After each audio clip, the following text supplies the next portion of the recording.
Adventure 5. The Musgrave Ritual. An anomaly which often struck me in the character of my friend Sherlock Holmes was that, although in his methods of thought he was the neatest and most methodical of mankind, and although also he affected a certain quiet primness of dress, he was none the less in his personal habits one of the most untidy men that ever drove a fellow lodger to distraction. Not that I am in the least conventional in that respect myself. The rough-and-tumble work in Afghanistan, coming on the top of a natural bohemianism of disposition, has made me rather more lax than befits a medical man. But with me there is a limit, and when I find a man who keeps his cigars in the coal-scuttle, his tobacco in the toe-end of a Persian slipper, and his unanswered correspondence transfixed by a jackknife into the very centre of his wooden mantelpiece, then I begin to give myself virtuous airs. I have always held, too, that pistol practice should be distinctly an open-air pastime, and when Holmes, in one of his queer humours, would sit in an arm-chair with his hair-trigger and 100 Boxer cartridges, and proceed to adorn the opposite wall with a patriotic V.R. done in bullet-pox, I felt strongly that neither the atmosphere nor the appearance of our room was improved by it. Our chambers were always full of chemicals, and of criminal relics which had a way of wandering into unlikely positions, and of turning up in the butter-dish or in even less desirable places. But his papers were my great crux. He had a horror of destroying documents, especially those which were connected with his past cases, and yet it was only once in every year or two that he would muster energy to docket and arrange them. For as I have mentioned somewhere in these incoherent memoirs, the outbursts of passionate energy when he performed the remarkable feats with which his name is associated were followed by reactions of lethargy during which he would lie about with his violin and his books, hardly moving save from the sofa to the table. Thus, month after month, his papers accumulated, until every corner of the room was stacked with bundles of manuscripts which were on no account to be burned, and which could not be put away save by their owner. One winter's night, as we sat together by the fire, I ventured to suggest to him that as he had finished pasting extracts into his commonplace book, he might employ the next 2 hours in making our room a little more habitable. He could not deny the justice of my request, so with a rather rueful face he went off to his bedroom, from which he returned presently pulling a large tin box behind him. This he placed in the middle of the floor, and squatting down upon a stool in front of it, he threw back the lid. I could see that it was already a third full of bundles of paper tied up with red tape into separate packages. "There are cases enough here, Watson," said he, looking at me with mischievous eyes. "I think that if you knew all that I had in this box, you would ask me to pull some out instead of putting others in." "These are the records of your early work, then?" I asked. "I have often wished that I had notes of those cases." "Yes, my boy, these were all done prematurely before my biographer had come to glorify me." He lifted bundle after bundle in a tender, caressing sort of way. "They are not all successes, Watson," said he, "but there are some pretty little problems among them. Here's the record of the Tarleton murders, and the case of Vanbury the wine merchant, and the adventure of the old Russian woman, and the singular affair of the aluminum crutch, as well as a full account of Ricoletti of the clubfoot, and his abominable wife. And here, now this really is something a little recherché." He dived his arm down to the bottom of his chest, and brought up a small wooden box with a sliding lid, such as children's toys are kept in. From within he produced a crumpled piece of paper, an old-fashioned brass key, a peg of wood with a ball of string attached to it, and 3 rusty old discs of metal. "Well, my boy, what do you make of this lot?" he asked, smiling at my expression. "It is a curious collection." "Very curious, and the story that hangs round it will strike you as being more curious still." "These relics have a history, then?" "So much so that they are history." "What do you mean by that?" Sherlock Holmes picked them up one by one, and laid them along the edge of the table. Then he reseated himself in his chair, and looked them over with a gleam of satisfaction in his eyes. "These," said he, "are all that I have left to remind me of the adventure of the Musgrave Ritual."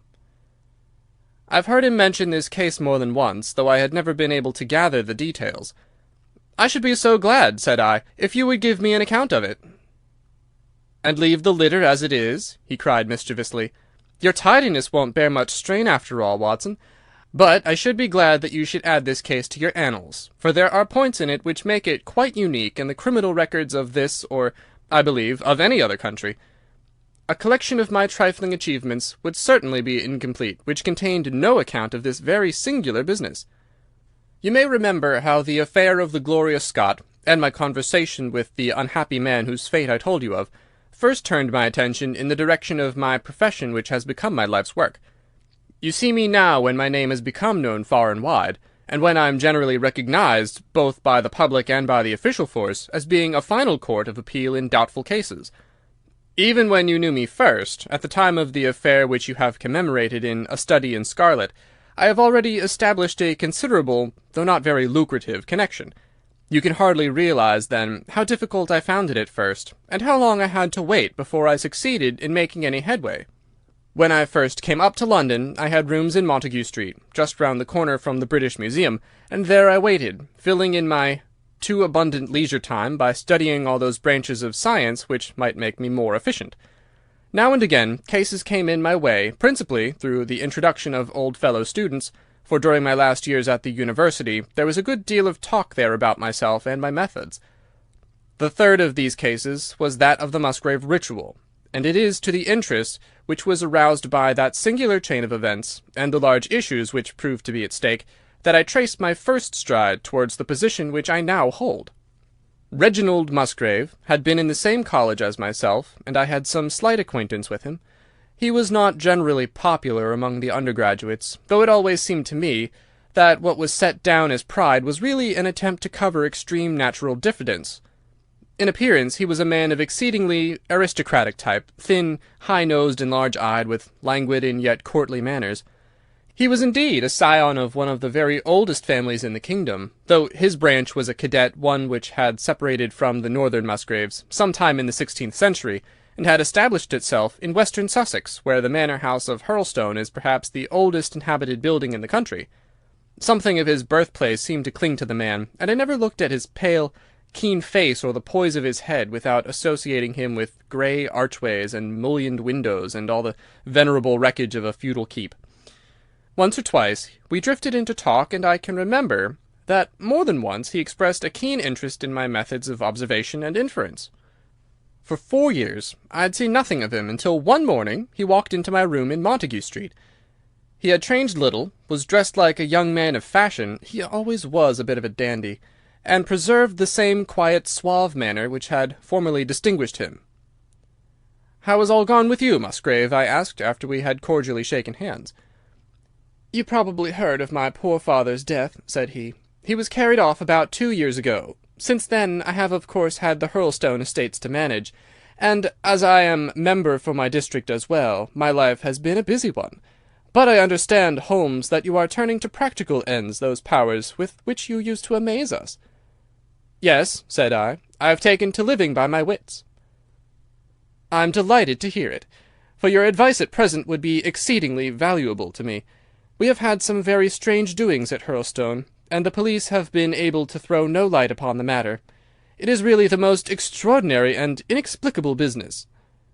You can imagine with what eagerness I listened to him, Watson, for the very chance for which I had been panting during all those months of inaction seemed to have come within my reach. In my inmost heart I believed that I could succeed where others failed, and now I had the opportunity to test myself. "Pray let me have the details," I cried. Reginald Musgrave sat down opposite to me, and lit the cigarette which I had pushed towards him. "You must know," said he, "that though I am a bachelor, I have to keep up a considerable staff of servants at Hurlstone, for it is a rambling old place, and takes a good deal of looking after. I preserve too, and in the pheasant months I usually have a house party, so that it would not do to be short-handed. Altogether there are 8 maids, the cook, the butler, 2 footmen, and a boy. The garden and the stables, of course, have a separate staff. Of these servants, the one who had been longest in our service was Brunton the butler. He was a young schoolmaster out of place when he was first taken up by my father, but he was a man of great energy and character, and he soon became quite invaluable in the household. He was a well-grown, handsome man, with a splendid forehead, and though he has been with us for 20 years, he cannot be more than 40 now. With his personal advantages and his extraordinary gifts, for he can speak several languages and plays nearly every musical instrument, it is wonderful that he should have been satisfied so long in such a position. But I suppose that he was comfortable and lacked energy to make any change. The butler of Hurlstone is always a thing that is remembered by all who visit us. But this paragon has one fault. He is a bit of a Don Juan, and you can imagine that for a man like him it is not a very difficult part to play in a quiet country district. When he was married it was all right, but since he has been a widower we have no end of trouble with him. A few months ago we were in hopes that he was about to settle down again, for he became engaged to Rachel Howells, our second housemaid. But he has thrown her over since then, and taken up with Janet Tregellis, the daughter of the head gamekeeper. Rachel, who is a very good girl, but of an excitable Welsh temperament, had a sharp touch of brain fever, and goes about the house now, or did until yesterday, like a black-eyed shadow of her former self. That was our first drama at Hurlstone, but a second one came to drive it from our minds, and it was prefaced by the disgrace and dismissal of Butler Brunton. This was how it came about. I have said that the man was intelligent, and this very intelligence has caused his ruin, for it seems to have led to an insatiable curiosity about things which did not in the least concern him. I had no idea of the lengths to which this would carry him, until the merest accident opened my eyes to it. I have said that the house is a rambling one. One day last week, on Thursday night to be more exact, I found that I could not sleep, having foolishly taken a cup of strong café noir after my dinner. After struggling against it until 2 in the morning, I felt that it was quite hopeless, so I rose and lit the candle with the intention of continuing a novel which I was reading. The book, however, had been left in the billiard-room, so I pulled on my dressing-gown and started off to get it. In order to reach the billiard-room, I had to descend a flight of stairs and then to cross the head of a passage which led to the library and the gun-room. You can imagine my surprise when, as I looked down this corridor, I saw a glimmer of light coming from the open door of the library. I had myself extinguished the lamp and closed the door before coming to bed. Naturally, my first thought was of burglars.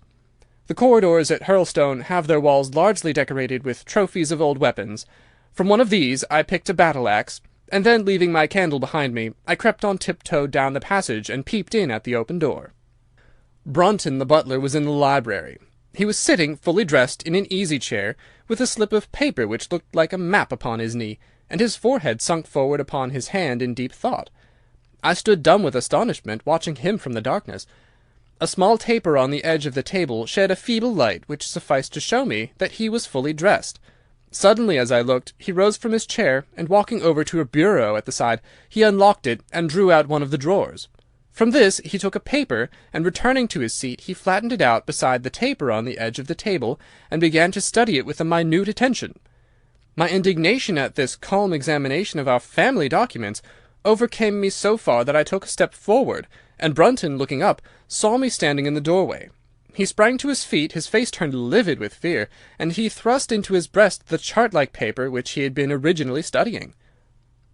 "So," said I, "this is how you repay the trust which we have reposed in you. You will leave my service to-morrow." He bowed with the look of a man who is utterly crushed, and slunk past me without a word. The taper was still on the table, and by its light I glanced to see what the paper was which Brunton had taken from the bureau. To my surprise, it was nothing of any importance at all, but simply a copy of the questions and answers in the singular old observance called the Musgrave Ritual. It is a sort of ceremony peculiar to our family, which each Musgrave for centuries past has gone through on his coming of age, a thing of private interest and perhaps of some little importance to the archaeologist, like our own blazonings and charges, but of no practical use whatever. "We had better come back to the paper afterwards," said I. "If you think it really necessary," he answered, with some hesitation.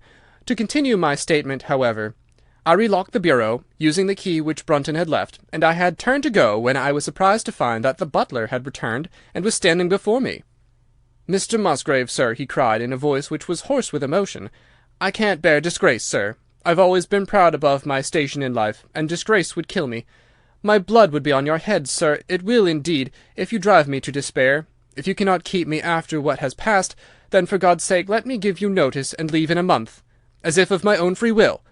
I could stand that, Mr. Musgrave, but not to be cast out before all the folk that I know so well." "You don't deserve much consideration, Brunton," I answered. "Your conduct has been most infamous. However, as you have been a long time in the family, I have no wish to bring public disgrace upon you. A month, however, is too long. Take yourself away in a week, and give whatever reason you like for going." "Only a week, sir," he cried, in a despairing voice. A fortnight, say at least a fortnight. A week, I repeated, and you may consider yourself to have been very leniently dealt with. He crept away, his face sunk upon his breast, like a broken man, while I put out the light and returned to my room. For 2 days after this, Brunton was most assiduous in his attention to his duties. I made no allusion to what had passed, and waited with some curiosity to see how he would cover his disgrace. On the 3rd morning, however, he did not appear, as was his custom after breakfast to receive my instructions for the day. As I left the dining-room, I happened to meet Rachel Howells, the maid. I've told you that she had only recently recovered from an illness, and was looking so wretchedly pale and wan that I remonstrated with her for being at work. "You should be in bed," I said. "Come back to your duties when you are stronger." She looked at me with so strange an expression that I began to suspect that her brain was affected. "I am strong enough, Mr. Musgrave," said she. "We will see what the doctor says," I answered. "You must stop work now, and when you go downstairs just say that I wish to see Brunton." "The butler is gone," said she. "Gone? Gone where?" "He's gone. No one has seen him. He is not in his room. Oh, yes, he's gone, he's gone." She fell back against the wall with shriek after shriek of laughter, while I, horrified at this sudden hysterical attack, rushed to the bell to summon help. The girl was taken to her room, still screaming and sobbing, while I made inquiries about Brunton. There was no doubt about it that he had disappeared. His bed had not been slept in, he had been seen by no one since he had retired to his room the night before, and yet it was difficult to see how he could have left the house, as both windows and doors were found to be fastened in the morning. His clothes, his watch, and even his money were in his room, but the black suit which he usually wore was missing. His slippers, too, were gone, but his boots were left behind. Where, then, could butler Brunton have gone in the night, and what could have become of him now?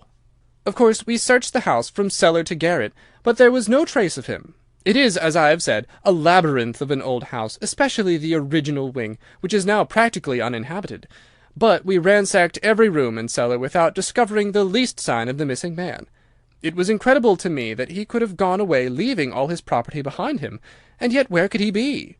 I called in the local police, but without success. Rain had fallen on the night before, and we examined the lawn and the paths all around the house, but in vain. Matters were in this state when a new development quite drew our attention away from the original mystery. For 2 days Rachel Howells had been so ill, sometimes delirious, sometimes hysterical, that a nurse had been employed to sit up with her at night. On the 3rd night after Brunton's disappearance, the nurse, finding her patient sleeping nicely, had dropped into a nap in the armchair, when she woke in the early morning to find the bed empty, the window open, and no signs of the invalid. I was instantly aroused, and with the 2 footmen started off at once in search of the missing girl. It was not difficult to tell the direction which she had taken, for starting from under her window we could follow her footmarks easily across the lawn to the edge of the mere, where they vanished close to the gravel path which leads out of the grounds. The lake there is 8 feet deep, and you can imagine our feelings when we saw that the trail of the poor demented girl came to an end at the edge of it. Of course, we had the drags at once, and set to work to recover the remains, but no trace of the body could we find. On the other hand, we brought to the surface an object of a most unexpected kind. It was a linen bag, which contained within it a mass of old rusted and discoloured metal and several dull-coloured pieces of pebble or glass. This strange find was all that we could get from the mere, and although we made every possible search and inquiry yesterday, we know nothing of the fate either of Rachel Howells or of Richard Brunton. The county police are at their wits' end, and I have come up to you as a last resource. You can imagine, Watson, with what eagerness I listened to this extraordinary sequence of events, and endeavoured to piece them together, and to devise some common thread upon which they might all hang. The butler was gone. The maid was gone. The maid had loved the butler, but had afterwards had cause to hate him. She was of Welsh blood, fiery and passionate. She had been terribly excited immediately after his disappearance. She had flung into the lake a bag containing some curious contents. These were all factors which had to be taken into consideration, and yet none of them got quite to the heart of the matter. What was the starting point of this chain of events? There lay the end of this tangled line. "I must see that paper, Musgrave," said I, "which this butler of yours thought it worth his while to consult, even at the risk of the loss of his place." "It is rather an absurd business, this ritual of ours," he answered, "but it has at least the saving grace of antiquity to excuse it. I have a copy of the questions and answers here, if you care to run your eye over them." He handed me the very paper which I have here, Watson, and this is the strange catechism to which each Musgrave had to submit when he came to man's estate. I will read you the questions and answers as they stand. Whose was it? His who is gone. Who shall have it? He who will come. Where was the sun? Over the oak. Where was the shadow? Under the elm. How was it stepped? North by 10 and by 10, east by 5 and by 5, south by 2 and by 2, west by 1 and by 1, and so under.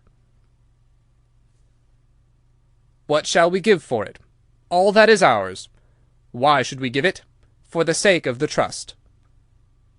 The original has no date, but is in the spelling of the middle of the 17th century, remarked Musgrave. I am afraid, however, that it can be of little help to you in solving this mystery. At least, said I, it gives us another mystery, and one which is even more interesting than the first. It may be that the solution of the one may prove to be the solution of the other. You will excuse me, Musgrave, if I say that your butler appears to me to have been a very clever man, and to have had a clearer insight than 10 generations of his masters. I hardly follow you, said Musgrave. The paper seems to me to be of no practical importance. But to me it seems immensely practical, and I fancy that Brunton took the same view. He had probably seen it before that night on which you caught him. It is very possible. We took no pains to hide it. He simply wished, I should imagine, to refresh his memory upon that last occasion. He had, as I understand, some sort of map or chart which he was comparing with the manuscript, and which he thrust into his pocket when you appeared. That is true. But what could he have to do with this old family custom of ours? And what does this rigmarole mean?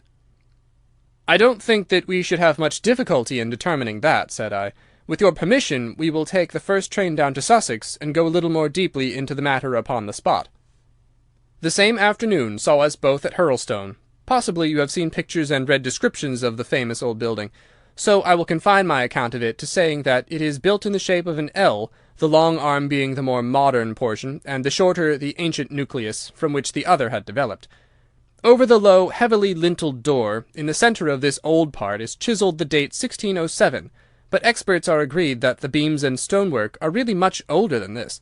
The enormously thick walls and tiny windows of this part had in the last century driven the family into building the new wing, and the old one was used now as a storehouse and a cellar, when it was used at all. A splendid park with fine old timber surrounds the house, and the lake to which my client had referred lay close to the avenue, about 200 yards from the building. I was already firmly convinced, Watson, that there were not 3 separate mysteries here, but one only, and that if I could read the Musgrave Ritual aright, I should hold in my hand the clue which would lead me to the truth concerning both the butler Brunton and the maid Howells. To that then I turned all my energies. Why should this servant be so anxious to master this old formula? Evidently because he saw something in it which had escaped all those generations of country squires, and from which he expected some personal advantage. What was it then, and how had it affected his fate? It was perfectly obvious to me, on reading the ritual, that the measurements must refer to some spot to which the rest of the document alluded, and that if we could find that spot, we should be in a fair way towards finding what the secret was which the old Musgraves had thought it necessary to embalm in so curious a fashion. There were 2 guides given us to start with, an oak and an elm. As to the oak, there could be no question at all. Right in front of the house, upon the left-hand side of the drive, there stood a patriarch among oaks, one of the most magnificent trees that I have ever seen. That was there when your ritual was drawn up, said I, as we drove past it. It was there at the Norman Conquest in all probability, he answered. It has a girth of 23 feet. Have you any old elms? I asked. There used to be a very old one over yonder, but it was struck by lightning 10 years ago, and we cut down the stump. You can see where it used to be? Oh, yes. There are no other elms. Not old ones, but plenty of beeches. I should like to see where it grew. We had driven up in a dog-cart, and my client led me away at once, without our entering the house, to the scar on the lawn where the elm had stood. It was nearly midway between the oak and the house. My investigation seemed to be progressing. I suppose it is impossible to find out how high the elm was, I asked. I can give you it at once. It was 64 feet. How do you come to know it? I asked in surprise. When my old tutor used to give me an exercise in trigonometry, it always took the shape of measuring heights. When I was a lad, I worked out every tree and building in the estate." This was an unexpected piece of luck. My data were coming more quickly than I could have reasonably hoped. "Tell me," I asked, "did your butler ever ask you such a question?" Reginald Musgrave looked at me in astonishment. "Now that you call it to mind," he answered, "Brunton did ask me about the height of the tree some months ago, in connection with some little argument with the groom." This was excellent news, Watson, for it showed me that I was on the right road. I looked up at the sun. It was low in the heavens, and I calculated that in less than an hour it would lie just above the topmost branches of the old oak.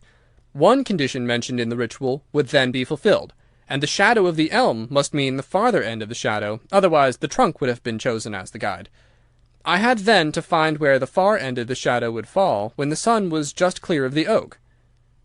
"That must have been difficult, Holmes, when the elm was no longer there." "Well, at least I knew that if Brunton could do it, I could also. Besides, there was no real difficulty. I went with Musgrave to his study, and whittled myself this peg, to which I tied this long string with a knot at each yard. Then I took 2 lengths of a fishing rod, which came to just 6 feet, and I went back with my client to where the elm had been. The sun was just grazing the top of the oak. I fastened the rod on end, marked out the direction of the shadow, and measured it. It was 9 feet in length. Of course, the calculation now was a simple one. If a rod of 6 feet threw a shadow of 9, a tree of 64 feet would throw one of 96, and the line of the one would of course be the line of the other. I measured out the distance, which brought me almost to the wall of the house, and I thrust a peg into the spot. You can imagine my exultation, Watson, when within 2 inches of my peg I saw a conical depression in the ground. I knew that it was the mark made by Brunton in his measurements, and that I was still upon his trail. From this starting point I proceeded to step, having first taken the cardinal points by my pocket compass. 10 steps with each foot took me along parallel with the wall of the house, and again I marked my spot with a peg. Then I carefully paced off 5 to the east and 2 to the south. It brought me to the very threshold of the old door. 2 steps to the west meant now that I was to go 2 places down the stone-flagged passage, and this was the place indicated by the ritual. Never have I felt such a cold chill of disappointment, Watson. For a moment it seemed to me that there must be some radical mistake in my calculations. The setting sun shone full upon the passage floor, and I could see that the old foot-worn grey stones with which it was paved were firmly cemented together, and had certainly not been moved for many a long year. Brunton had not been at work here. I tapped upon the floor, but it sounded the same all over, and there was no sign of any crack or crevice. But fortunately Musgrave, who had begun to appreciate the meaning of my proceedings, and who was now as excited as myself, took out his manuscript to check my calculation. "And under!" he cried. "You have omitted the and under." I had thought that it meant that we were to dig, but now of course I saw at once that I was wrong. "There is a cellar under this, then?" I cried. "Yes, and as old as the house. Down here, through this door." We went down a winding stone stair, and my companion, striking a match, lit a large lantern which stood on a barrel in the corner. In an instant it was obvious that we had at last come upon the true place, and that we had not been the only people to visit the spot recently. It had been used for the storage of wood, but the billets, which had evidently been littered over the floor, were now piled at the sides, so as to leave a clear space in the middle.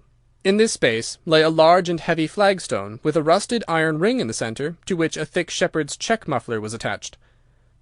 "By Jove!" cried my client, "that's Brunton's muffler. I've seen it on him, and could swear to it. What has the villain been doing here?" At my suggestion, a couple of the county police were summoned to be present, and I then endeavoured to raise the stone by pulling on the cravat. I could only move it slightly, and it was with the aid of one of the constables that I succeeded at last in carrying it to one side. A black hole yawned beneath, into which we all peered, while Musgrave, kneeling at one side, pushed down the lantern. A small chamber about 7 feet deep and 4 feet square lay open to us. At one side of this was a squat brass-bound wooden box, the lid of which was hinged upwards, with this curious old-fashioned key projecting from the lock. It was furred outside by a thick layer of dust, and damp and worms had eaten through the wood, so that a crop of livid fungi was growing on the inside of it. Several discs of metal, old coins apparently, such as I hold here, were scattered over the bottom of the box, but it contained nothing else. At the moment, however, we had no thought for the old chest, for our eyes were riveted upon that which crouched beside it. It was the figure of a man, clad in a suit of black, who squatted down upon his hams with his forehead sunk upon the edge of the box, and his 2 arms thrown out on each side of it. The attitude had drawn all the stagnant blood to the face, and no man could have recognized that distorted liver-coloured countenance, but his height, his dress, and his hair were all sufficient to show my client, when we had drawn the body up, that it was indeed his missing butler. He had been dead some days, but there was no wound or bruise upon his person to show how he had met his dreadful end. When his body had been carried from the cellar, we found ourselves still confronted with a problem which was almost as formidable as that with which we had started. I confess that so far, Watson, I had been disappointed in my investigation. I had reckoned upon solving the matter when once I had found the place referred to in the ritual, but now I was there, and was apparently as far as ever from knowing what it was which the family had concealed with such elaborate precautions. It is true that I had thrown a light upon the fate of Brunton, but now I had to ascertain how that fate had come upon him, and what part had been played in the matter by the woman who had disappeared. I sat down upon a keg in the corner, and thought the whole matter carefully over. You know my methods in such cases, Watson. I put myself in the man's place, and having first gauged his intelligence, I try to imagine how I should myself have proceeded under the same circumstances. In this case the matter was simplified by Brunton's intelligence being quite first-rate, so that it was unnecessary to make any allowance for the personal equation, as the astronomers have dubbed it. He knew that something valuable was concealed. He had spotted the place. He found that the stone which covered it was just too heavy for a man to move unaided. What would he do next? He could not get help from outside, even if he had some one whom he could trust, without the unbarring of doors and considerable risk of detection. It was better, if he could, to have his helpmate inside the house. But whom could he ask? This girl had been devoted to him. A man always finds it hard to realize that he may have finally lost a woman's love, however badly he may have treated her. He would try by a few attentions to make his peace with the girl Howells, and then would engage her as his accomplice. Together they would come at night to the cellar, and their united force would suffice to raise the stone. So far I could follow their actions as if I had actually seen them. But for 2 of them, and one a woman, it must have been heavy work for the raising of that stone. A burly Sussex policeman and I had found it no light job. What would they do to assist them? Probably what I should have done myself. I rose and examined carefully the different billets of wood which were scattered round the floor. Almost at once I came upon what I expected. One piece, about 3 feet in length, had a very marked indentation at one end, while several were flattened at the sides as if they had been compressed by some considerable weight. Evidently, as they had dragged the stone up, they had thrust the chunks of wood into the chink, until at last, when the opening was large enough to crawl through, they would hold it open by a billet placed lengthwise, which might very well become indented at the lower end, since the whole weight of the stone would press it down on to the edge of this other slab. So far I was still on the safe ground. And now, how was I to proceed to reconstruct this midnight drama? Clearly only one could fit into the hole, and that one was Brunton. The girl must have waited above. Brunton then unlocked the box, handed up the contents presumably, since they were not to be found, and then what happened? What smouldering fire of vengeance had suddenly sprung into flame in this passionate Celtic woman's soul when she saw the man who had wronged her perhaps far more than we suspected, in her power? Was it a chance that the wood had slipped, and that the stone had shut Brunton into what had become his sepulchre? Had she only been guilty of silence as to his fate? Or had some sudden blow from her hand dashed the support away, and sent the slab crashing down into its place? Be that as it might, I seemed to see that woman's figure still clutching at her treasure trove, and flying wildly up the winding stair, with her ears ringing perhaps with the muffled screams from behind her, and with the drumming of frenzied hands against the slab of stone, which was choking her faithless lover's life out. Here was the secret of her blanched face, her shaken nerves, her peals of hysterical laughter on the next morning. But what had been in the box? What had she done with that? Of course, it must have been the old metal and pebbles which my client had dragged from the mere. She had thrown them in there at the first opportunity to remove the last trace of her crime. For 20 minutes I had sat motionless, thinking the matter out. Musgrave still stood with a very pale face, swinging his lantern and peering down into the hole. "These are coins of Charles I," said he, holding out the few which had been in the box. "You see we were right in fixing our date for the ritual." "We may find something else of Charles I," I cried, as the probable meaning of the first 2 questions of the ritual broke suddenly upon me. "Let me see the contents of the bag which you fished from the mere." We ascended to his study, and he laid the debris before me. I could understand his regarding it as of small importance when I looked at it, for the metal was almost black and the stones lustreless and dull. I rubbed one of them on my sleeve, however, and it glowed afterwards like a spark in the dark hollow of my hand. The metalwork was in the form of a double ring, but it had been bent and twisted out of its original shape. "You must bear in mind," said I, "that the royal party made head in England even after the death of the king, and that when they at last fled they probably left many of their most precious possessions buried behind them, with the intention of returning for them in some more peaceful times." "My ancestor, Sir Ralph Musgrave, was a prominent cavalier, and the right-hand man of Charles the Second in his wanderings," said my friend. "Ah, indeed!" I answered. "Well, now, I think that really should give us the last link that we wanted. I must congratulate you on coming into the possession, though in rather a tragic manner, of a relic which is of great intrinsic value, but of even greater importance as an historical curiosity." "What is it, then?" he gasped in astonishment. "It is nothing less than the ancient crown of the kings of England." "The crown?" "Precisely. Consider what the ritual says. How does it run? Whose was it? His who is gone. That was after the execution of Charles. Then who shall have it? He who will come. That was Charles the Second, whose advent was already foreseen. There can, I think, be no doubt that this battered and shapeless diadem once encircled the brows of the royal Stuarts." "And how came it in the pond?" "Ah, that is a question that will take some time to answer." And with that I sketched out to him the whole long chain of surmise and of proof which I had constructed. The twilight had closed in, and the moon was shining brightly in the sky before my narrative was finished. "And how was it, then, that Charles did not get his crown when he returned?" asked Musgrave, pushing back the relic into its linen bag. "Ah, there you lay your finger upon the one point which we shall probably never be able to clear up. It is likely that the Musgrave who held the secret died in the interval, and by some oversight left this guide to his descendant without explaining the meaning of it. From that day to this, it has been handed down from father to son, until at last it came within reach of a man, who tore its secret out of it, and lost his life in the venture." "And that's the story of the Musgrave Ritual, Watson. They have the crown down at Hurlstone, though they had some legal bother and a considerable sum to pay before they were allowed to retain it. I am sure that if you mentioned my name they would be happy to show it to you. Of the woman nothing was ever heard, and the probability is that she got away out of England, and carried herself and the memory of her crime to some land beyond the seas." End of Adventure 5, The Musgrave Ritual.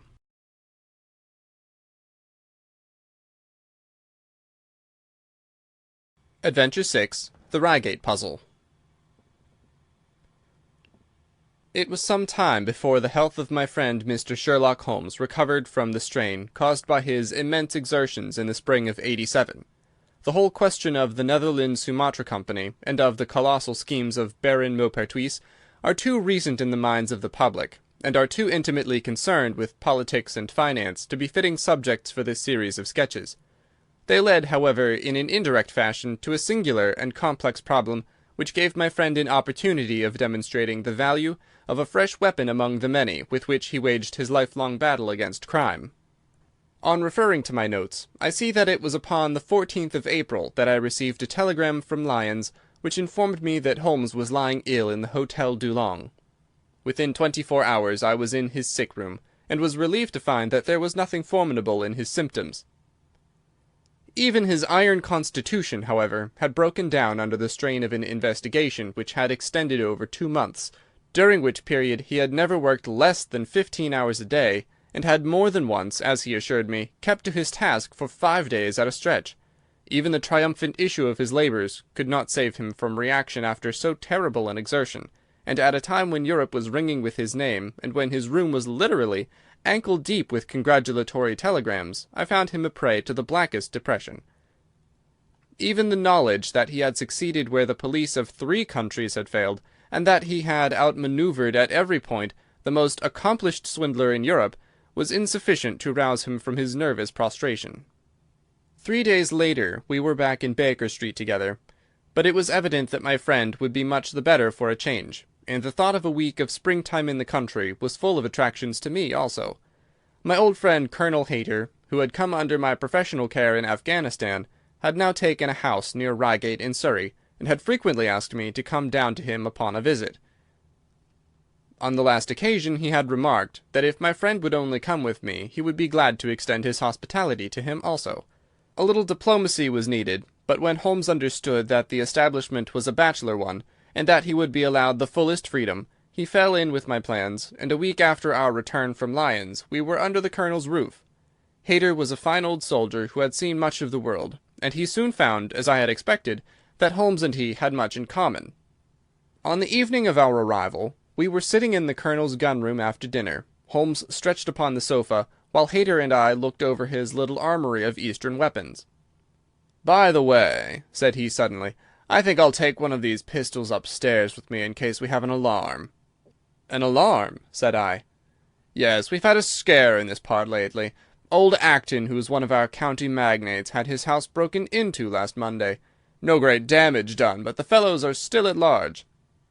"No clue?" asked Holmes, cocking his eye at the Colonel. "None as yet, but the affair is a petty one of our little country crimes, which must seem too small for your attention, Mr. Holmes, after this great international affair." Holmes waved away the compliment, though his smile showed that it had pleased him. "Was there any feature of interest?" "I fancy not. The thieves ransacked the library, and got very little for their pains. The whole place was turned upside down, drawers burst open, and presses ransacked, with the result that an odd volume of Pope's Homer, 2 plated candlesticks, an ivory letter-weight, a small oak barometer, and a ball of twine are all that have vanished."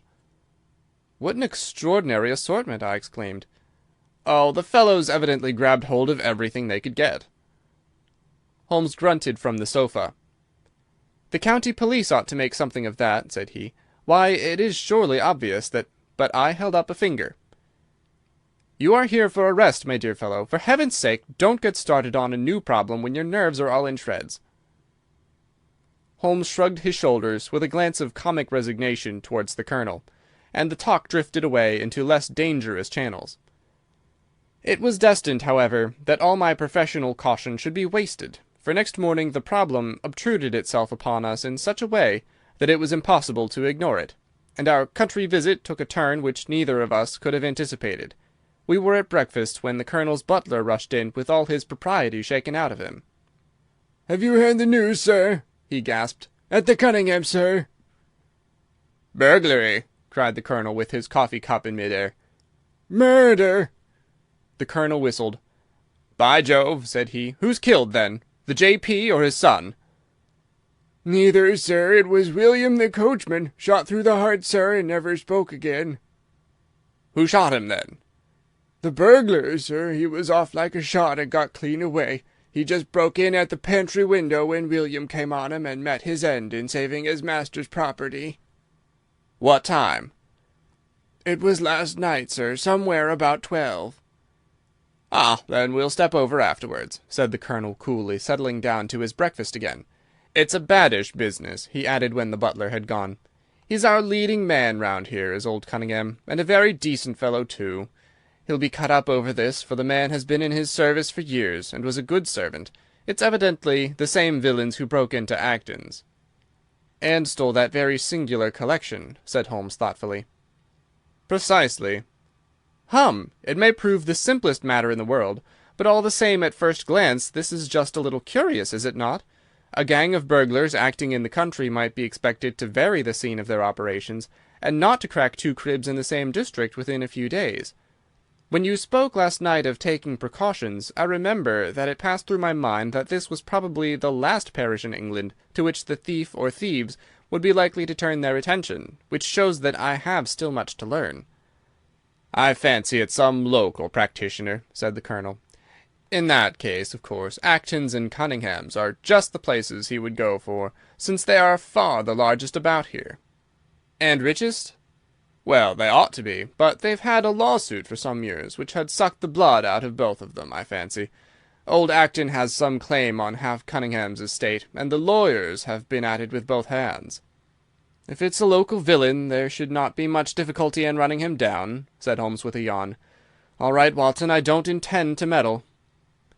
"Inspector Forrester, sir," said the butler, throwing open the door. The official, a smart, keen-faced young fellow, stepped into the room. "Good morning, Colonel," said he.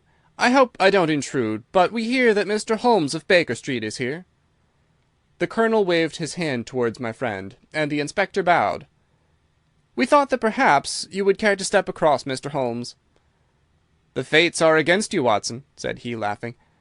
"We were chatting about the matter when you came in, Inspector. Perhaps you can let us have a few details." As he leaned back in his chair in the familiar attitude, I knew that the case was hopeless. "We had no clue in the Acton affair, but here we have plenty to go on, and there's no doubt it is the same party in each case. The man was seen." "Ah! Yes, sir, but he was off like a deer after the shot that killed poor William Kirwan was fired. Mr. Cunningham saw him from the bedroom window, and Mr. Alec Cunningham saw him from the back passage. It was 11:45 when the alarm broke out. Mr. Cunningham had just got into bed, and Mr. Alec was smoking a pipe in his dressing-gown. They both heard William the coachman calling for help, and Mr. Alec ran down to see what was the matter. The back door was open, and as he came to the foot of the stairs he saw two men wrestling together outside. One of them fired a shot, the other dropped, and the murderer rushed across the garden and over the hedge. Mr. Cunningham, looking out of his bedroom, saw the fellow as he gained the road, but lost sight of him at once. Mr. Alec stopped to see if he could help the dying man, and so the villain got clean away.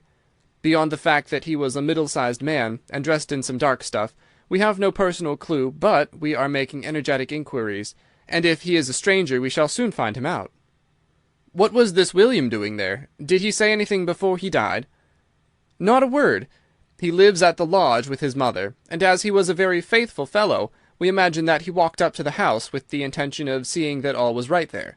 Of course, this Acton business has put everyone on their guard. The robber must have just burst open the door, the lock has been forced, when William came upon him." "Did William say anything to his mother before going out?" "She's very old and deaf, and we can get no information from her.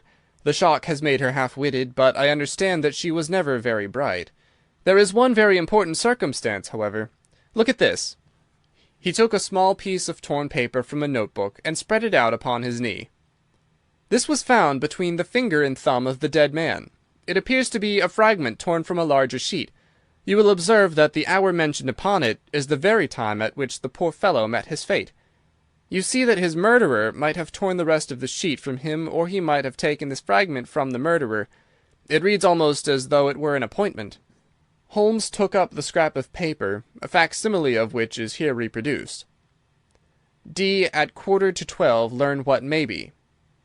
"Presuming that it is an appointment," continued the inspector, "it is of course a conceivable theory that this William Kirwan, though he had the reputation of being an honest man, may have been in league with the thief. He may have met him there, may even have helped him to break in the door, and then they may have fallen out between themselves." "This writing is of extraordinary interest," said Holmes, who had been examining it with intense concentration. "These are much deeper waters than I had thought." He sank his head upon his hands, while the inspector smiled at the effect which his case had had upon the famous London specialist. "Your last remark," said Holmes presently, "as to the possibility of there being an understanding between the burglar and the servant, and this being a note of appointment from one to the other, is an ingenious and not entirely impossible supposition. But this writing opens up—" He sank his head into his hands again, and remained for some minutes in the deepest thought. When he raised his face again, I was surprised to see that his cheek was tinged with colour, and his eyes as bright as before his illness. He sprang to his feet with all his old energy. "I'll tell you what," said he. "I should like to have a quiet little glance into the details of this case. There's something in it which fascinates me extremely. If you will permit me, Colonel, I will leave my friend Watson and you, and I will step round with the inspector to test the truth of one or two little fancies of mine. I will be with you again in half an hour."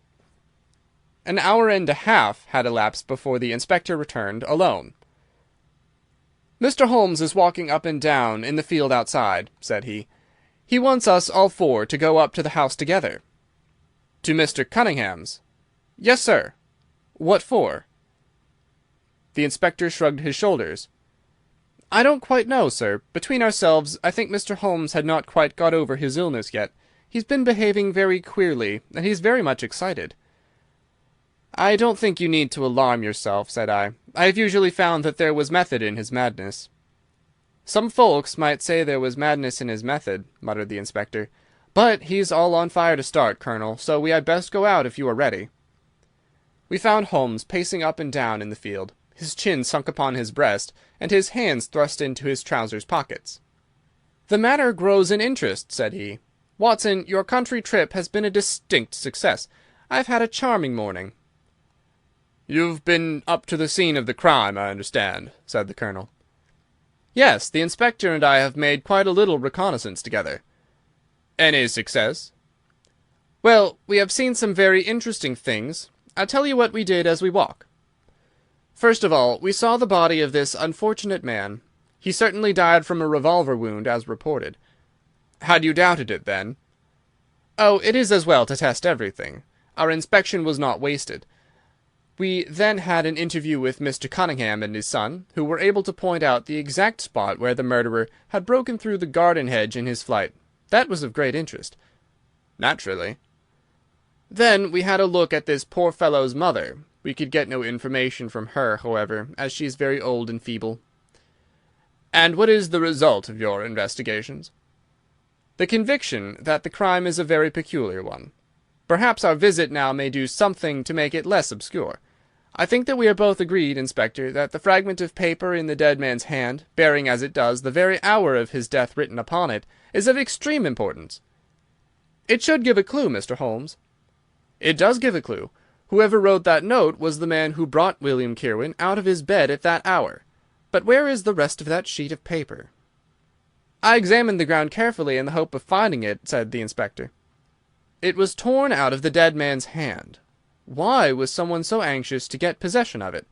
Because it incriminated him. And what would he do with it? Thrust it into his pocket, most likely, never noticing that a corner of it had been left in the grip of the corpse. If we could get the rest of that sheet, it is obvious that we should have gone a long way towards solving the mystery." "Yes, but how can we get at the criminal's pocket before we catch the criminal?" "Well, well, it was worth thinking over. Then there was another obvious point. The note was sent to William. The man who wrote it could not have taken it. Otherwise, of course, he might have delivered his own message by word of mouth. Who brought the note, then? Or did it come through the post?"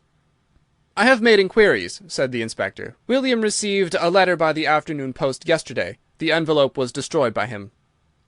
"Excellent!" cried Holmes, clapping the inspector on the back. "You've seen the postman. It is a pleasure to work with you. Well, here is the lodge, and if you will come up, Colonel, I will show you the scene of the crime." We passed the pretty cottage where the murdered man had lived, and walked up an oak-lined avenue to the fine old Queen Anne house, which bears the date of Malplaquet upon the lintel of the door. Holmes and the inspector led us round it until we came to the side gate, which is separated by a stretch of garden from the hedge which lines the road. A constable was standing at the kitchen door. "Throw the door open, officer," said Holmes. Now, it was on those stairs that young Mr. Cunningham stood and saw the two men struggling just where we are. Old Mr. Cunningham was at that window, the second on the left, and he saw the fellow get away just to the left of that bush. Then Mr. Alec ran out and knelt beside the wounded man. The ground is very hard, you see, and there are no marks to guide us. As he spoke, two men came down the garden path from round the angle of the house. The one was an elderly man with a strong, deep-lined, heavy-eyed face, the other a dashing young fellow, whose bright smiling expression and showy dress were in strange contrast with the business which had brought us there. "Still at it, then?" said he to Holmes. "I thought you Londoners were never at fault. You don't seem to be so very quick, after all." "Ah, you must give us a little time," said Holmes good-humouredly. "You'll want it," said young Alec Cunningham. "Why, I don't see that we have any clue at all." "There's only one," answered the inspector. "We thought that if we could only find— Good heavens, Mr. Holmes, what is the matter?" My poor friend's face had suddenly assumed the most dreadful expression. His eyes rolled upwards, his features writhed in agony, and with a suppressed groan he dropped on his face upon the ground. Horrified at the suddenness and severity of the attack, we carried him into the kitchen, where he lay back in a large chair, and breathed heavily for some minutes. Finally, with a shamefaced apology for his weakness, he rose once more. "Watson would tell you that I have only just recovered from a severe illness," he explained. "I am liable to these sudden nervous attacks." "Shall I send you home in my trap?" asked old Cunningham. "Well, since I am here, there is one point on which I should like to feel sure. We can very easily verify it." What was it?" "Well, it seems to me that it is just possible that the arrival of this poor fellow William was not before, but after the entrance of the burglary into the house. You appear to take it for granted that, although the door was forced, the robber never got in." "I fancy that is quite obvious," said Mr. Cunningham gravely. "Why, my son Alec had not yet gone to bed, and he would certainly have heard any one moving about." "Where was he sitting?" "I was smoking in my dressing-room." "Which window is that?" "The last on the left, next to my father's." "Both of your lamps were lit, of course?" "Undoubtedly." "There are some very singular points here," said Holmes, smiling. "Is it not extraordinary that a burglary, and a burglar who had had some previous experience, should deliberately break into a house at a time when he could see from the lights that two of the family were still afoot?" "He must have been a cool hand." "Well, of course, if the case were not an odd one, we should not have been driven to ask you for an explanation," said young Mr. Alec. "But as to your ideas that the man had robbed the house before William tackled him, I think it a most absurd notion. Wouldn't we have found the place disarranged and missed the things which he had taken?" "It depends on what the things were," said Holmes. "You must remember that we are dealing with a burglar who is a very peculiar fellow, and who appears to work on lines of his own. Look, for example, at the queer lot of things which he took from Acton's. What was it? A ball of string, a letter weight, and I don't know what other odds and ends." "Well, we are quite in your hands, Mr. Holmes," said old Cunningham. "Anything which you or the inspector may suggest will most certainly be done." "In the first place," said Holmes, "I should like you to offer a reward, coming from yourself, for the officials may take a little time before they would agree upon the sum, and these things cannot be done too promptly. I have jotted down the form here, if you would not mind signing it. £50 was quite enough, I thought." "I would willingly give 500, said the J.P., taking the slip of paper and the pencil which Holmes handed to him. "This is not quite correct, however," he added, glancing over the document. "I wrote it rather hurriedly." "You see, you begin, 'Whereas at about 1:45 on Tuesday morning an attempt was made,' and so on. It was at 11:45, as a matter of fact." I was pained at the mistake, for I knew how keenly Holmes would feel any slip of the kind. It was his specialty to be accurate as to fact, but his recent illness had shaken him, and this one little incident was enough to show me that he was still far from being himself. He was obviously embarrassed for an instant, while the inspector raised his eyebrows, and Alec Cunningham burst into a laugh. The old gentleman corrected the mistake, however, and handed the paper back to Holmes. "Get it printed as soon as possible," he said. "I think your idea is a good one." Holmes put the slip of paper carefully away into his pocket-book. "And now," said he, "it really would be a good thing that we should all go over the house together and make certain that this rather erratic burglar did not, after all, carry anything away with him." Before entering, Holmes made an examination of the door, which had been forced. It was evident that a chisel or strong knife had been thrust in, and the lock forced back with it. We could see the marks in the wood where it had been pushed in. "You don't use bars, then?" he asked. "We have never found it necessary." "You don't keep a dog?" "Yes, but he is chained on the other side of the house." "When do the servants go to bed?" "About 10. "I understand that William was usually in bed also at that hour." "Yes." "It is singular that on this particular night he should have been up. Now, I should be very glad if you would have the kindness to show us over the house, Mr. Cunningham." A stone-flagged passage, with the kitchens branching away from it, led by a wooden staircase directly to the first floor of the house. It came out upon the landing opposite to a second, more ornamental stair which came up from the front hall. Out of this landing opened the drawing-room, and several bedrooms, including those of Mr. Cunningham and his son. Holmes walked slowly, taking keen note of the architecture of the house. I could tell from his expression that he was on a hot scent, and yet I could not in the least imagine in what direction his inferences were leading him. "My good sir," said Mr. Cunningham, with some impatience, "this is surely very unnecessary. That is my room at the end of the stairs, and my son's is the one beyond it. I leave it to your judgment whether it was possible for the thief to have come up here without disturbing us." "You must try round and get on a fresh scent, I fancy," said the son with a rather malicious smile. "Still, I must ask you to humour me a little further. I should like, for example, to see how far the windows of the bedrooms command the front. This, I understand, is your son's room?" He pushed open the door. "And that, I presume, is the dressing-room in which he sat smoking when the alarm was given. Where does the window of that look out to?" He stepped across the bedroom, pushed open the door, and glanced round the other chamber. "I hope that you're satisfied now," said Mr. Cunningham, tartly. "Thank you. I think I have seen all that I wished." "Then, if it is really necessary, we can go into my room." "If it is not too much trouble." The J.P. shrugged his shoulders, and led the way into his own chamber, which was a plainly furnished and commonplace room. As we moved across it in the direction of the window, Holmes fell back until he and I were the last of the group. Near the foot of the bed stood a dish of oranges and a carafe of water. As we passed it, Holmes, to my unutterable astonishment, leaned over in front of me and deliberately knocked the whole thing over. The glass smashed into 1,000 pieces, and the fruit rolled about into every corner of the room. "You've done it now, Watson," said he, coolly. "A pretty mess you've made of the carpet." I stooped in some confusion and began to pick up the fruit, understanding for some reason my companion desired me to take the blame upon myself. The others did the same and set the table on its legs again.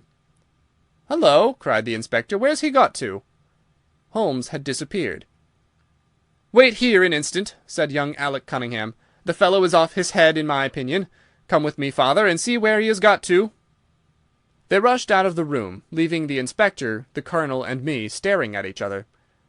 "'Pon my word, I'm inclined to agree with Master Alec," said the official.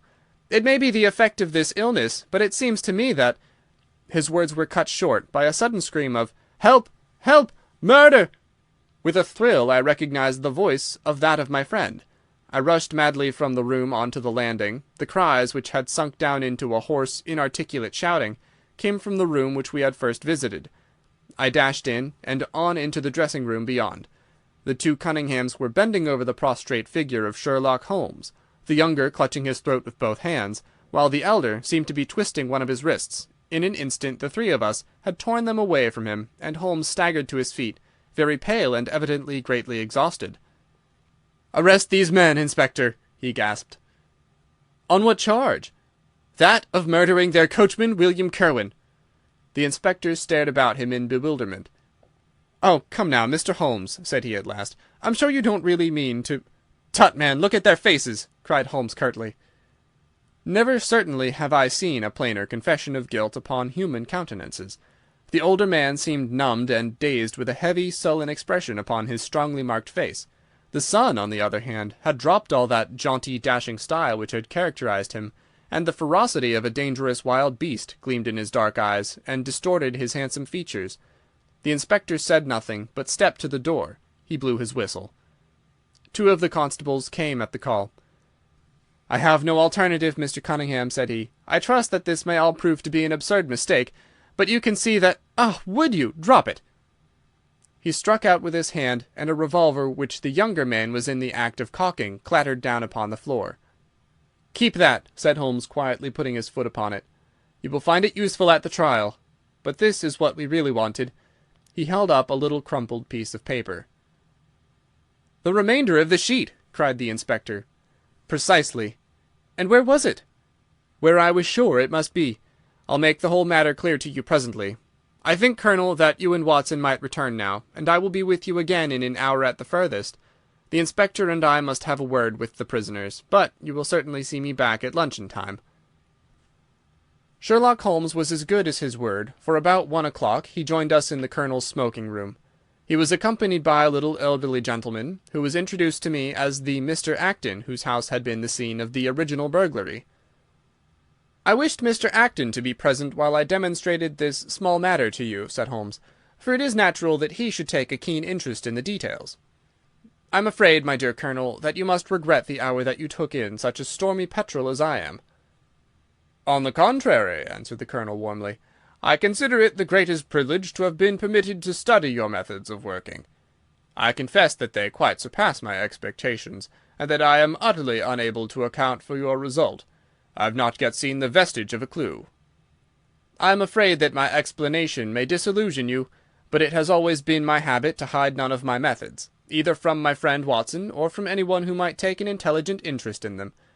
But first, as I am rather shaken by the knocking about which I had in the dressing-room, I think that I shall help myself to a dash of your brandy, Colonel." My strength had been rather tried of late. "I trust that you had no more of those nervous attacks?" Sherlock Holmes laughed heartily. "We will come to that in its turn," said he. "I will lay an account of the case before you in its due order, showing you the various points which guided me in my decision. Pray interrupt me if there is any inference which is not perfectly clear to you. It is of the highest importance in the art of detection to be able to recognize, out of a number of facts, which are incidental and which vital. Otherwise your energy and attention must be dissipated instead of being concentrated. Now in this case there was not the slightest doubt in my mind from the first that the key of the whole matter must be looked for in the scrap of paper in the dead man's hand. Before going into this, I would draw your attention to the fact that if Alec Cunningham's narrative was correct, and if the assailant, after shooting William Kirwan, had instantly fled, then it obviously could not be he who tore the paper from the dead man's hand. But if it was not he, it must have been Alec Cunningham himself, for by the time that the old man had descended several servants were upon the scene. The point is a simple one, but the inspector had overlooked it because he had started with the supposition that these county magnates had had nothing to do with the matter. Now I make a point of never having any prejudices, and of following docilely wherever fact may lead me, and so in the very first stage of the investigation I found myself looking a little askance at the part which had been played by Mr. Alec Cunningham. And now I made a very careful examination of the corner of paper which the inspector had submitted to us. It was at once clear to me that it formed a part of a very remarkable document. Here it is. Do you not now observe something very suggestive about it? "It has a very irregular look," said the Colonel. "My dear sir," cried Holmes, "there cannot be the least doubt in the world that it has been written by two persons doing alternate words. When I draw your attention to the strong T's of at and to, and ask you to compare them with the weak ones of quarter and 12, you will instantly recognize the fact. A very brief analysis of these four words would enable you to say with the utmost confidence that the learn and the maybe are written in the stronger hand, and the what in the weaker." "By Jove, it's as clear as day!" cried the Colonel. "Why on earth should two men write a letter in such a fashion?" Obviously the business was a bad one, and one of the men who distrusted the other was determined that whatever was done, each should have an equal hand in it. Now, of the two men, it is clear that the one who wrote the at and to was the ringleader. "How do you get at that?" "We might deduce it from the mere character of the one hand as compared with the other, but we have more assured reasons than that for supposing it. If you examine this scrap with attention, you will come to the conclusion that the man with the stronger hand wrote all his words first, leaving blanks for the other to fill up.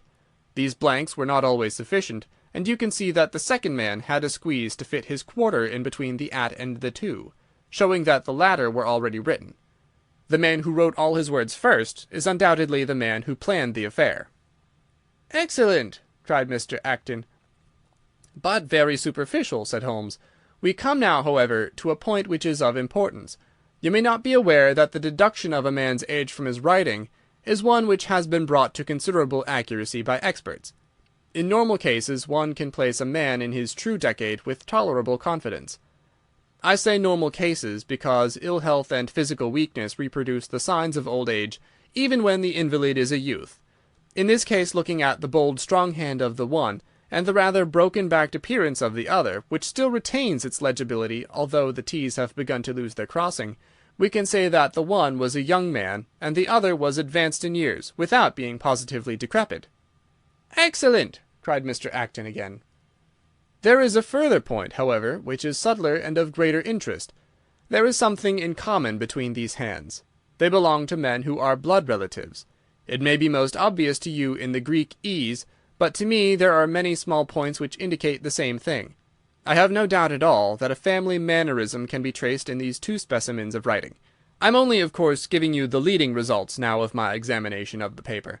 There were 23 other deductions which would be of more interest to experts than to you. They all tend to deepen the impressions upon my mind that the Cunninghams, father and son, had written this letter. Having got so far, my next step was, of course, to examine into the details of the crime, and to see how far they would help us.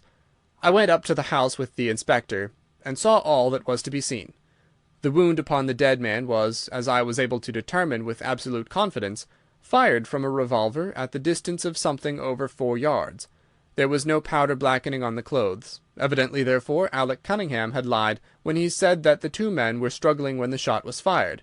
Again, both father and son agreed as to the place where the man escaped into the road. At that point, however, as it happens, there is a broadish ditch, moist at the bottom. As there were no indications of boot marks about this ditch, I was absolutely sure, not only that the Cunninghams had again lied, but that there had never been any unknown man upon the scene at all. And now I have to consider the motive of this singular crime. To get at this, I endeavoured first of all to solve the reason of the original burglary at Mr. Acton's. I understood from something which the Colonel told us that a lawsuit had been going on between you, Mr. Acton, and the Cunninghams. Of course, it instantly occurred to me that they had broken into your library with the intention of getting at some document which might be of importance in the case. "Precisely so," said Mr. Acton. "There can be no possible doubt as to their intentions. I have the clearest claim upon half of their present estate, and if they could have found a single paper, which fortunately was in the strong box of my solicitors, they would undoubtedly have crippled our case." "There you are," said Holmes, smiling. "It was a dangerous, reckless attempt, in which I seem to trace the influence of young Alec. Having found nothing, they tried to divert suspicion by making it appear to be an ordinary burglary, to which end they carried off whatever they could lay their hands upon. That is all clear enough, but there was much that was still obscure. What I wanted above all was to get the missing part of that note. I was certain that Alec had torn it out of the dead man's hand, and almost certain that he must have thrust it into the pocket of his dressing gown. Where else could he have put it? The only question was whether it was still there. It was worth an effort to find out, and for that object we all went up to the house. The Cunninghams joined us, as you doubtless remember, outside the kitchen door. It was, of course, of the very first importance that they should not be reminded of the existence of this paper, otherwise they would naturally destroy it without delay. The inspector was about to tell them the importance which we attached to it, when, by the luckiest chance in the world, I tumbled down in a sort of fit, and so changed the conversation. "Good heavens!" cried the Colonel, laughing.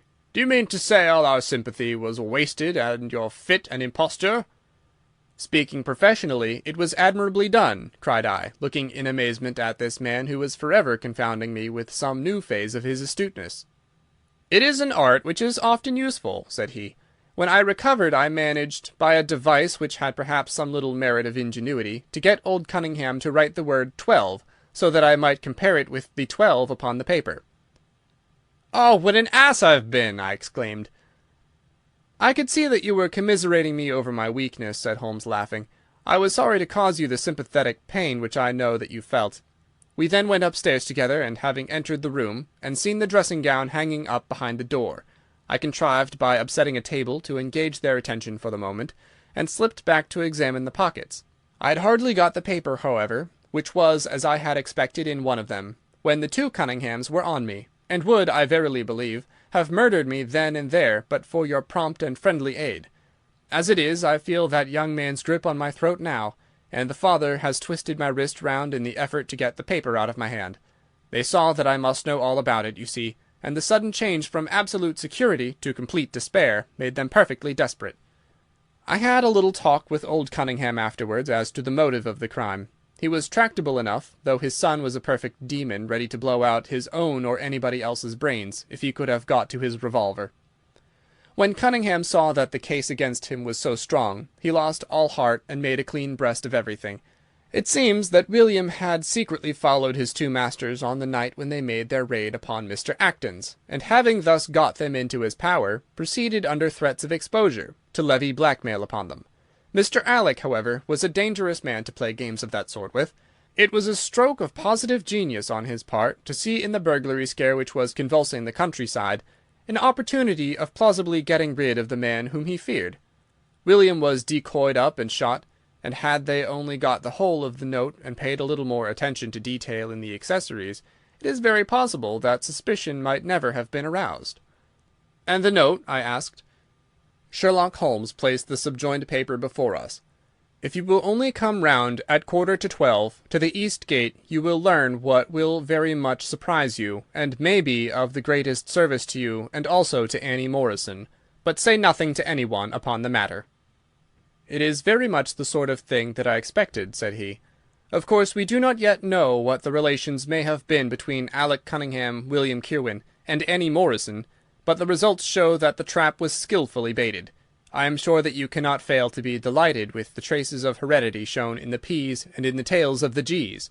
The absence of the I dots in the old man's writing is also most characteristic. Watson, I think our quiet rest in the country has been a distinct success, and I shall certainly return much invigorated to Baker Street tomorrow.